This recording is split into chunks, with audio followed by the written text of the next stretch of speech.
You look at that storm cloud there. There's a storm that's brewing that's headed for Washington, D.C., and that storm is going to come together on the 2nd of November. We got 4 months to make it happen, but we're going to chase away all the people that have been living in that cesspool up there in Washington, D.C. Now, I got to tell you something before I get going. You know, the Democrat Party has been sending out people they call trackers. They follow you around, they look you out to see if you're going to make some type of mistake or say something wrong. So I want to invite anybody that's here from the Florida Democrat Party, from Ron Klein's office, Debbie Wasserman Schultz's office, Alcee Hastings' office, come right here up front so you can see me in the eye and hear what I've got to say. All right, that's part of the speech given at last Saturday's Tea Party rally in Fort Lauderdale is on YouTube and getting a ton of attention. The man that gave that speech joins us here this morning, Republican candidate for the House of Representatives, District 22, Colonel Alan West. Alan, congratulations on this. I understand you've had like 30,000 hits in this week alone. Well, it's absolutely incredible. And good morning, Russ, and good morning to all the listening audience here in South Florida. And it just continues to amaze me. But I think that the American people and the people down here in South Florida are looking for principled leadership and people that are going to speak the truth and not doublespeak. I'll tell you what, we've had Ron Klein on. We had Debbie Wasserman Schultz on yesterday. It's hard to separate them at all from the Obama administration's policies and procedures. I mean, they seem to be walking hand in hand with the president. Well, that's one of the things that I think the people are looking for. They're looking for people that can go up and be independent thinkers and not be tied to any agendas other than the agenda that's set forth in the Constitution of the United States of America. And once again, get us back to the foundational principles that made this country great. And, it is very hard for them to separate themselves, but that is something that has to do with their character, not being willing and not having the fortitude to stand on their own. Let's find out where you stand on a few issues working its way through the legal process in Washington right now. Last week, a vote on extending unemployment benefits to 99 weeks. That's 4 weeks shy of 2 years, for goodness sake. Yeah. How would you have voted on that? I would not vote to extend the unemployment benefits because one of the things that I brought out was Nancy Pelosi coming out and saying last week that unemployment checks are a means by which we can stimulate our economy and promote job creation. Unemployment checks is just a means by which we create and enslave Americans to government. And I think that the most important thing is to stop the growth of government, stop with this out-of-control deficit spending, which German Chancellor Merkel advised the president during the G20 summit. And we've got to start spurring on our economy through the investment, ingenuity, and innovation of our small businesses and also our larger businesses so that they can hire Americans. Job numbers just came out for the weekly new job claims, and it was 454,000, Russ. We're going down the wrong track with this job situation in this country. All right, on to topic number 2 here this morning, Wall Street reform. That 2,000-plus page bill made its way there. What are your thoughts on that? Well, I think that we definitely need to make sure that what happened with the 2008 meltdown does not happen. But when you look at the meltdown with that derivatives market, when the government comes in and starts talking about how people have a right to own a home, and they start lowering standards, they created the problem with the mortgage crisis when those mortgage-backed securities got bundled in with good mortgages and sold off to investment banks and then got sold off overseas. You know, you can put as much regulation as you want on the table, but if you don't have folks that are doing their proper jobs of oversight, and Ron Klein sits on the House Finance Committee, it does not matter how many laws you put on the board. But you also have to be concerned that no one is talking about what are we going to do with Freddie and Fannie, who are now close to controlling about 65% of the mortgages in this country. All right, let's go over to the immigration category here this morning. Coming up on July 29th, Arizona's new law.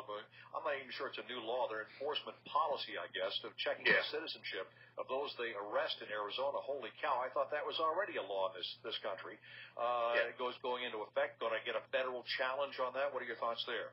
Well, I find it absolutely appalling that the federal government is going to bring a lawsuit against a sovereign state in America, which if you go to the Constitution, you look at Article 1, Section 8, and Article 4, Section 4, it talks about the federal government's responsibility to secure our borders and, quote-unquote, repel invasions. And so under the 10th Amendment, Arizona is doing something that they have the absolute right to do, which is protect their citizens. I think it's sad fact that we have Mexican drug cartels threatening law enforcement agents and officers in Arizona, and we're trying to castigate that state as the bad guy. So I stand with Governor Brewer.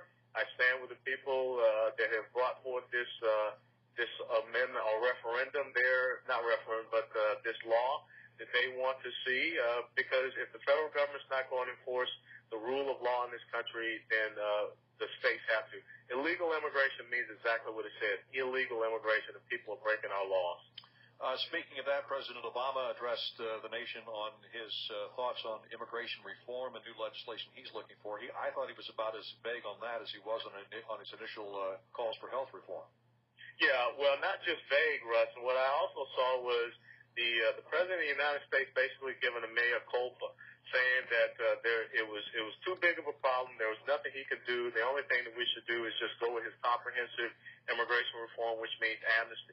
That's not leadership. And if that's the type of leadership that Ron Klein supports, then he needs to come home, because illegal immigration is a multi-headed hydra that affects our national security, our education, our health care, our economy, and local criminality. And, here in South Florida, we have a couple of sanctuary cities in Congressional District 22 with Jupiter, and Lake Worth is getting very bad as well. So we've got to do something to protect American citizens, and throwing our hands up in the air saying, let's just make all of these people who are coming across our borders illegally citizens is not the right thing to do.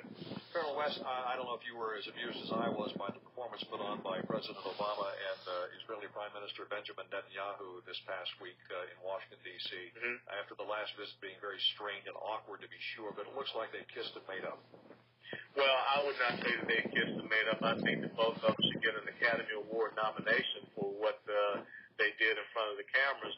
And I think that it comes back to a lot of the bad press and a lot of the not perceived, but actual browbeating that's been going on.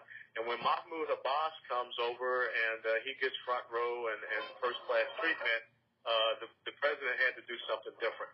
But, I look at the actions and I look at the policies, and for the United States to join with the United Nations and condemn Israel, a sovereign state, for protecting itself against a terrorist organization, which is what Hamas is, something's wrong in our administration. Colonel West, we're running out of time here this morning. What's on your speaking agenda and appearance agenda here in South Florida? Well, I had this radio interview with you. I've got another one coming up. I will be at the Beach Club in Palm Beach tonight for the GOP Lobster Fest.